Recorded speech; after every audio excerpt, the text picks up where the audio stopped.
Hey, welcome back to the Disney Plus 7-Day Challenge, and today we have Iron Man and Hulk, Heroes United. This is, I think, the first in a series of Iron Man and Heroes United short films. This one's an hour and 14 minutes long. It's from 2013. It has a distinction. I just realized this just as I pressed the record button that if this is 2013, 2014 is when Age of Ultron came out, and this is actually the first appearance of the Hulkbuster in, I guess, modern animation. I don't know if they've done it in like the older Iron Man cartoon or anything, or maybe the Hulk stuff, but this predates the Hulkbuster appearing in the MCU. So I don't know. It's been used in the comics in the past, so it's who knows how many times it's been used, but in this case, 1 year before the MCU. What we get here is a 3D animated, cel-shaded animated movie it's got a number of villains in it. First of all is Hydra and Abomination working for Hydra at the very beginning, but they're not the main villains technically. And it's got a real small cast. Okay, I'm jumping around here, but the big villain in this is probably a villain that most people have never heard of. Marvel has its fairly decent selection of electricity-based villains. Some heroes, Jolt from the Thunderbolts, I guess. But what we get is Electro from Spider-Man.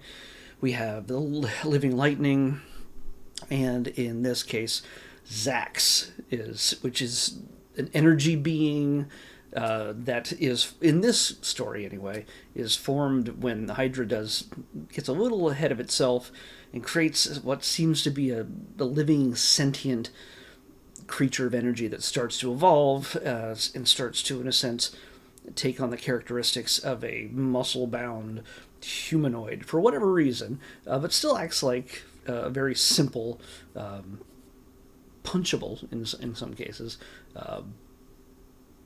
villain, human-style villain, even though it's very much not human. So, of course, this is one of those kind of movies that would probably appeal more to kids, and it's made for kids. It's not dumb. I mean, I shouldn't say dumb. It's not little kid movie type stuff, although little kids will just get a kick out of it. There's no quiet moments of Tony struggling with something, or the Hulk versus Banner or anything else. Nothing super cerebral about this, although there's plenty of back and forth, comedy, and also exposition to clarify why something is happening. This feels more like an 80s Marvel comic than, say, something that's happening in the MCU. Where, again, we have to have real human motivations. Even, like when we have the Avengers going up against Thanos, Thanos'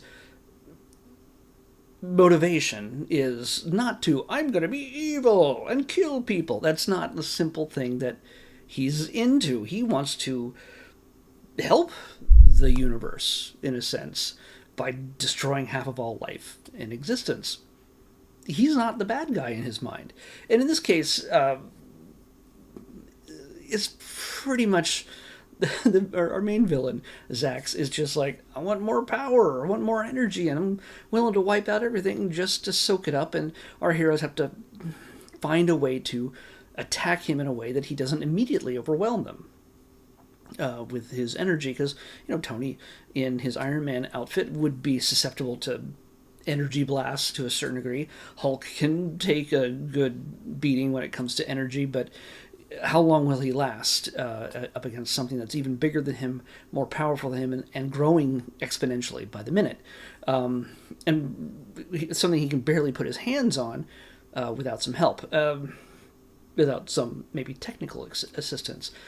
Make sure you match the frequencies, kind of a Star Trek kind of solution, matching the resonant frequencies of the energy field, that kind of stuff that Tony will come up with, obviously.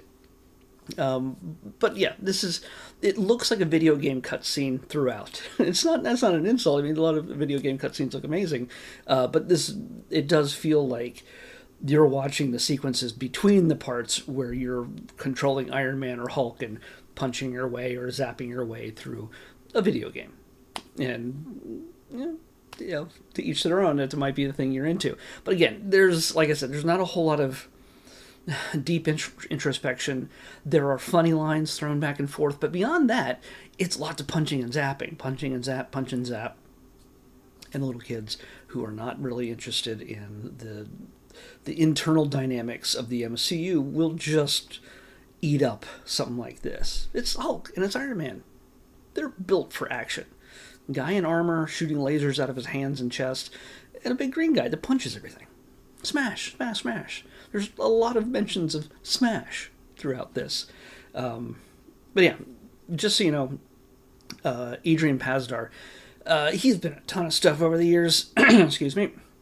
I mostly remember him as one of the main characters in the TV show Heroes a number of years ago.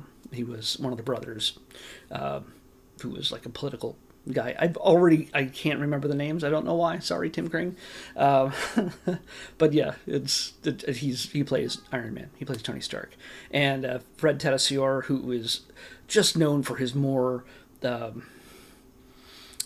bestial, I don't know, animalistic type of creatures. He's the Hulk, of course. And I think he plays the Hulk in mostly any animated iteration that we've had over the last few years, especially.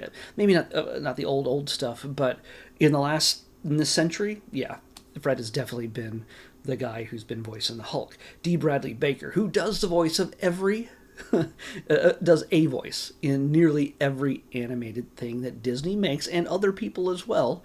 Just if an animated show or movie exists, D. Bradley Baker is in there somewhere. I know him mostly. I'm going to just pick one, mainly because his work with Star Wars as, Clone Troopers, Bad Batch, and endless other characters throughout that. He plays some Hydra goons, but he also plays Zax. So there you go. And I'm not going to spoil. There is a few other villains that show up, and they don't. I don't know why they figure into the story except for their connection to a classic Hulk tale.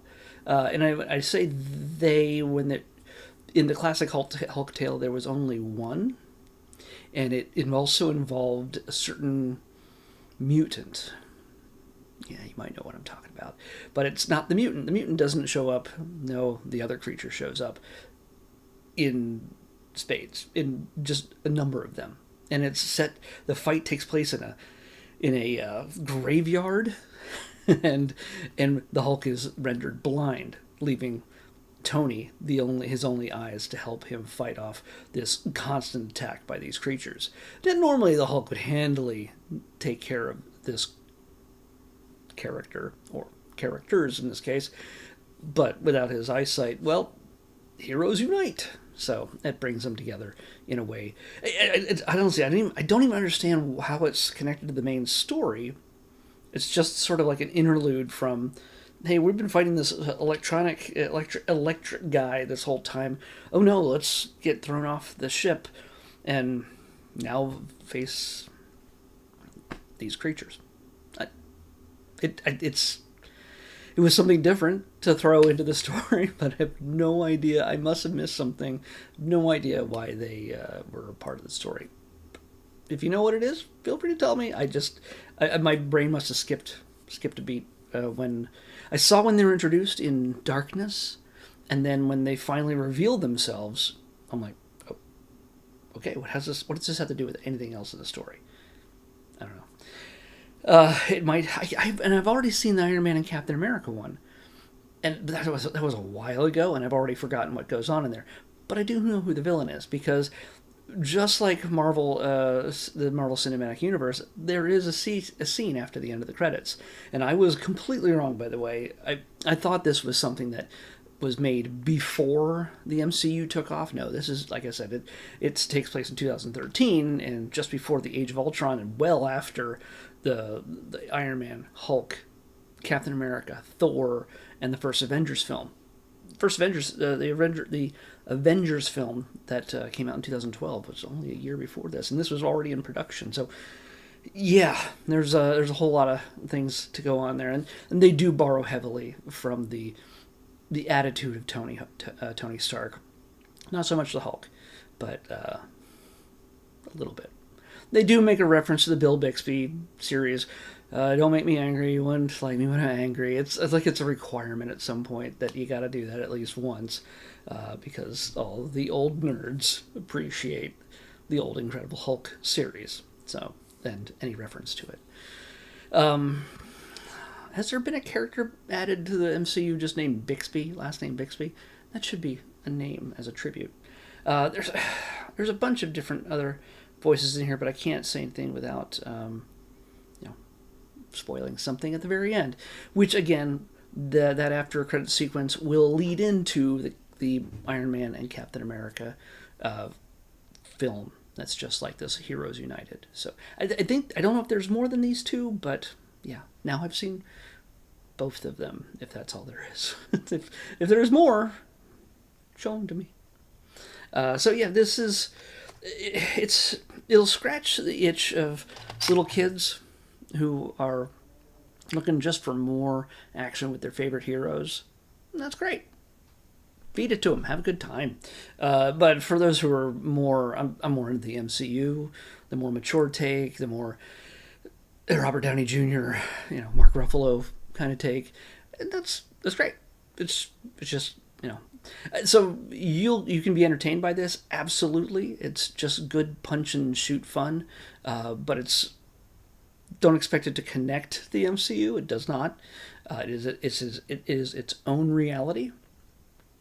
And yeah, just take it for what it is. So let's pick tomorrow's episode. 10. Oof. Oh, I have a bad feeling about this. Yeah. Oh no. Oh no. No. It's the single digit numbers I gotta watch out for. And again, I shouldn't be crapping on the Air Bud movies. I mean, while they're not like high art, they're not as bad as I always expect them to be. But this is not Air Bud. This is one of the last A-titled movies, handful of A-titled movies. This is a sequel to a movie with a very long title. It's going to take up half the thumbnail again. But this is I think it's a Disney Plus original movie that is a sequel to a movie that existed in theaters at a time, starring Steve Carell, I think. I don't think he's in this one. Just saying. Well, I could be absolutely wrong, but we'll find out when we watch Alexander and the terrible, horrible, no good, very bad road trip. Yeah, road trip. That's how you change things up. It's not about day or life or whatever the title was for the last one. This is Alexander and the terrible, horrible, no good, very bad road trip. And when you take the kids on a road trip, well, you gotta expect that's something to go wrong. That's terrible and horrible and very bad. So Alexander and the terrible, horrible, no good, very bad road trip is what we're watching next on the Disney Plus Everyday Challenge. I'll see you back here tomorrow with that. Bye.